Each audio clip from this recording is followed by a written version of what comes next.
ini terkait Niki minta penangguhan penahanan. Menurut abang sebagai perempuan gimana sih melihatnya Niki yang sudah jadi terdakwa di kursi panas, agak susah gak sih bang atau sulit dikabulkan oleh majelis hakim? Ya kalau masalah permohonan penangguhan penahanan itu kan setiap terdakwa itu punya hak mengajukan permohonan penangguhan itu diatur oleh KUHP.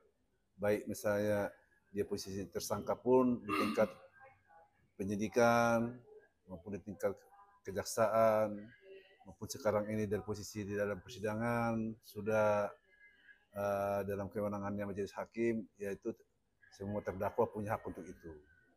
Namun yang perlu kita pahami ya, namanya permohonan artinya kan sifatnya memohon. Dan bagaimana hakim menilai alasan permohonan tersebut.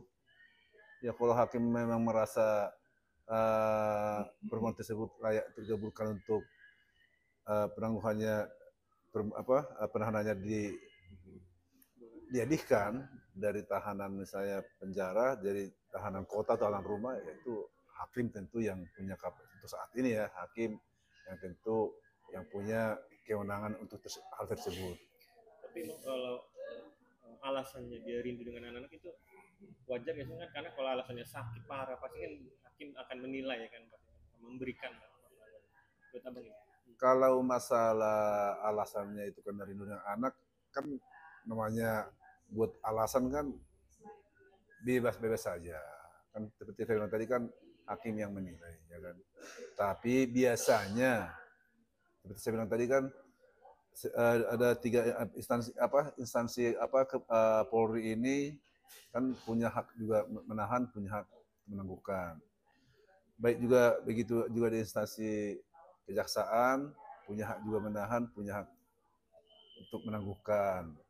Baik juga di instansi kehakiman ya kan, punya hak juga melakukan penahanan dan hak juga melakukan penangguhan.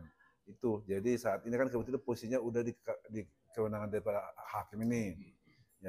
Ya biasanya karena posisinya ini ditahan mulai daripada proses penyidikan, tentu alasan penahanan itu kan kita harus pahami.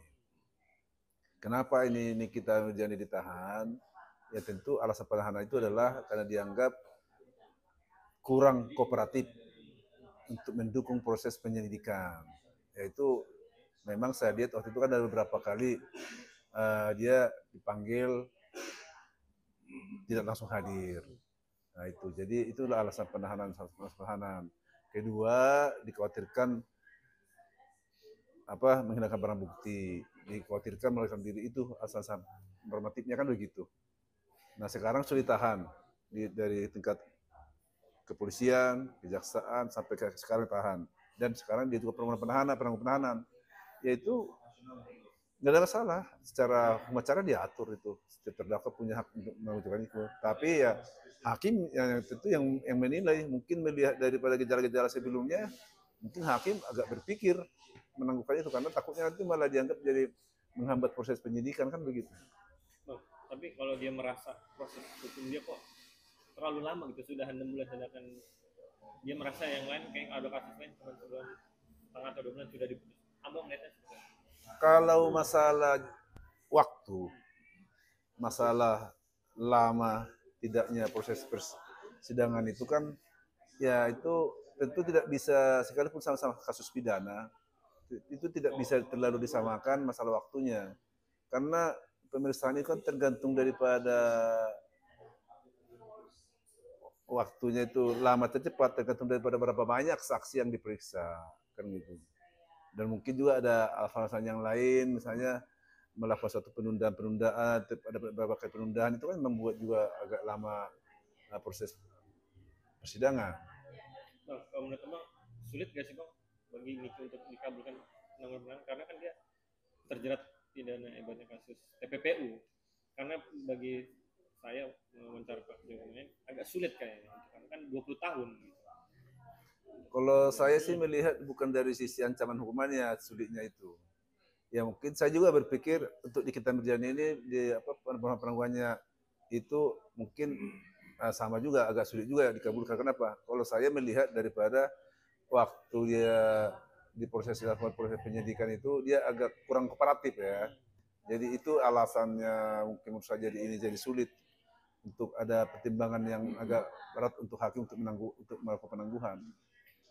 Yang dimaksud kooperatif itu saat dia yang Saat tidak dia pakai rompi dan bukan. atau ada perusahaan Waktu di ini tidak kooperatif itu waktu dia diproses di Polda Metro, waktu dia dipanggil dia waktu kalau nggak salah dia waktu pertama kan masih diundang klarifikasi kan nggak datang, terus mangkir, ada berapa mangkir itu, makanya saya bilang ini riskan bisa ditahan ini kan, waktu dulu udah kita kasih statement begitu juga. Itu yang sebelum di penyidikan, dan apalagi yang pas di persidangan juga ada drama-drama yang saat itu bang ya, yang membuat hakim menilai lah, bisa bilang gitu bang ya. Itu bisa juga jadi satu penilaian untuk saya agak mempertimbangkan untuk sulit dikabulkan permohonan penahanannya. Bang, oke, balik ke isi pokok persidangan. Niki menjelaskan saat dia menjadi saksi dari Mail ya, asisten ya, dia bilang saat dia WhatsApp ke RG tersebut, dia bilang itu hanya bercanda karena ada emoticon ketawa di belakangnya.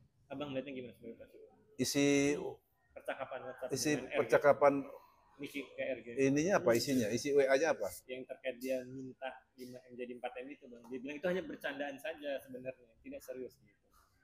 Nah, ya kalau dia mengatakan sebenarnya dia mengatakan itu bercanda atau serius, saya pikir menurut saya cuma dia yang tahu hal kebenaran itu dengan Tuhan. Bisa dibilang alibi bang? Ya, ya sebenarnya kan tidak cukup cuma alasan itu kan ada mungkin keterkaitan dengan hal-hal yang lain kan. Nggak cukup mungkin di satu WA itu, WA sebelumnya bagaimana, mungkin kan komunikasinya kita harus dilihat itu kan. Berarti kalau bilang dia bukan bercandaan, dia merasa dia tetap tidak ada unsur pemerasan, dia merasa itu bukan pemerasan, itu hanya ibaratnya bercanda, dia meminta.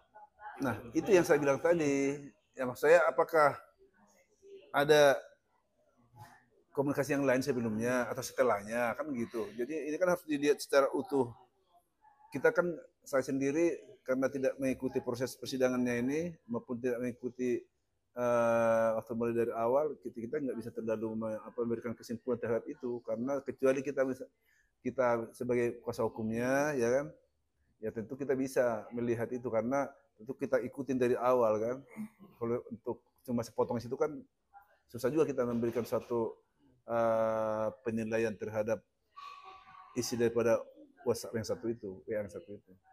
Bang, kalau Niki ibaratnya selalu beranggapan argumentasi bilang, saya tidak pernah ibaratnya memeras, malah si RG yang mengejar Nail untuk dikasih duitnya buat kasih ke saya, itu dia selalu ini. Jadi gimana sih bang sebagai abang sebagai ya, hukum melihat? Kalau menurut saya sebagai praktisi hukum dibuktikan saja. Jadi gini ya, yang namanya unsur pemerasan itu kan bisa kita bilang itu ada suatu upaya paksa atau penekanan dari seseorang si A misalnya ke si B, akhirnya dengan ada berupa satu misalnya penekanan dan ancaman dan lain-lain, akhirnya seseorang ini dengan sangat terpaksa menyerahkan baik berupa itu misalnya mau benda ya kan, maupun uang, tapi ada dengan rasa terpaksa dia karena diancam, itu kan namanya pemerasannya. Jadi kalau misalnya Nikita Mirzani misalnya tidak melakukan itu, ya tidak melakukan tidak terpenuhi unsur dari pemerasan itu, tapi misalnya Reza Glenis ya kan memberikannya dengan sukacita dan memang bukan karena tekanan pemerasan, ya mungkin unsur pemerasannya tidak terpenuhi. Bisa nanti Nikita Mirzani bisa bebas itu kalau memang tidak terpenuhi unsurnya, ya kan ada unsur pemerasannya kan. Abang bisa yakini Niki bisa bebas unsur itu? Ya kalau memang kan seperti saya bilang tadi, saya sebenarnya yang bisa menjawab ini sebenarnya adalah pengacaranya, karena dia ikutin dari awal. Dia dampingi mulai di BAP, didampingi di dalam pemeriksaan dan persidangan, dilihat saksi-saksi yang lain, dilihat daripada keterangan dari ini.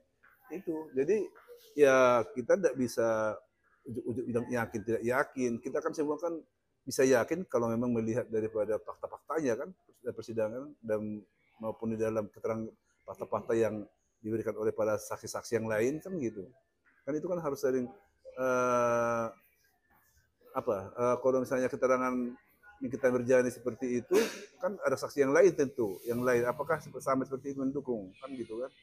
Dan terakhir Bang, Niki tetap merasa dia menjelaskan ke JPU ini saya dibayar untuk endorse gitu kan. Masih ini dalam jangka waktu dari November 2024 sampai November 2020. Itu yang membuat dia selalu merasa saya tidak pernah membuat yang dari abang. Ya, kembali seperti saya bilang tadi, kalau dia dikatakan itu adalah sebagai bayaran endorse dia, ya buktikan saja bahwa itu memang pembayarannya ada itu karena endorse. Tentu kan ada kalau dibayar seseorang membayar seseorang, tentu kan ada alasannya. Dibilang ini ada endorse, kan dia sebelum itu kan ada tentu ada komunikasi. Apakah merujuk petunjuk ke sana ke arah memang ada pembayaran karena endorse ya kan? Kalau memang pembayarannya karena endorse tentu bisa dibuktikan oleh di dalam fakta-fakta dalam persidangan bisa diungkap seperti itu dan bisa yakinkan hakim bahwa memang itu adalah pembayaran endorse bukanlah karena diperas ya mungkin ya unsur yang didakwakan jaksa penuntut umum ya bisa tidak terpenuhi kan karena ini kan kalaupun misalnya ada ini TPPU-nya tapi kalau di dalam pidana umumnya ini pidana umum pokoknya ini misalnya tidak terpenuhi unsurnya ya kan TPPU-nya kan otomatis nggak gugur itu nggak ada itu. Bisa bebas. Iya, bisa bebas. Kalau memang dia kalau memang dia baik Nikita Mirjani maupun pengacaranya bisa ungkap dan yakinkan hakim bahwa memang fakta-fakta semua itu tidak ada unsur pemerasannya dan memang itulah dalam proses persidangan kan ya bisa bebas kalau memang tidak terpenuhi unsur pemerasannya.